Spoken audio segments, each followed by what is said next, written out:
സുഹൃത്തുക്കളെ നമസ്കാരം. ഞാൻ പോകുന്ന പാത കണ്ടോ? ട്രയൽസ് ഒന്നല്ല കേട്ടോ. കിർഗിസ്ഥാനിലെ സൊൺഗോൾ തടാകം കഴിഞ്ഞിട്ട് അതിൻ്റെ തൊട്ടടുത്തുള്ള പർവ്വതങ്ങൾ കയറി അപ്പുറത്തെ പർവ്വതങ്ങൾ കയറിയാൽ എൻ്റെ ഗ്രാമത്തിലെത്തും കേട്ടോ എനിക്ക് പോകേണ്ടത്. അതായത് 24 കിലോമീറ്ററുള്ള ദൂരം എനിക്കൊരു 12 കിലോമീറ്ററിൽ ചുരുങ്ങി കിട്ടും. പക്ഷേ കുറച്ച് റിസ്ക് ഉണ്ട് മാത്രം. അതായത് വഴിയൊന്നും ഉണ്ടാവില്ല. ഇങ്ങനെയുള്ള ടെറൈൻസ് ആയിരിക്കും. പെട്ടെന്ന് കല്ലൊക്കെ വന്ന് വീണാൽ നമ്മൾ സഹിക്കേണ്ടി വരും കേട്ടോ.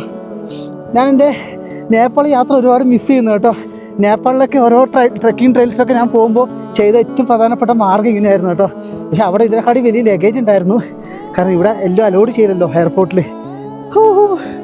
ഈ കാണുന്ന എന്തോ ഒരു പുൽച്ചെടി കേട്ടോ. പക്ഷെ പലതരം പൂക്കളൊക്കെ കേട്ടോ ഇതിൻ്റെ അകത്ത്. എന്തായാലും സന്തോഷം കേട്ടോ. അയ്യോ, ഞാൻ ഈ പാത എൻജോയ് ചെയ്യുവാണ് കേട്ടോ. എത്ര മനോഹരമാണെന്നറിയോ കിർഗിസ്ഥാൻ. ഞാൻ കാണിച്ചില്ല, അങ്ങ് ദൂരെ കാണുന്ന വലിയ മഞ്ഞ് പർവ്വതങ്ങൾ കണ്ടോ? അത് കയറിയാലാണ് എൻ്റെ ഗ്രാമം എത്തുക.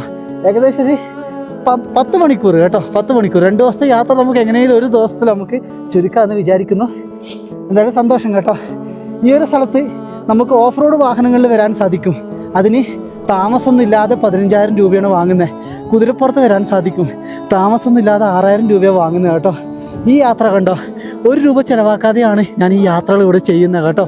ഞാൻ എല്ലാവരോടും ഇതുപോലെ ചെയ്യണമെന്ന് പറയുന്നില്ല. എന്നാലും നമുക്ക് ഉള്ളത് കൊണ്ടൊക്കെ സന്തോഷങ്ങൾ വേണ്ടേ?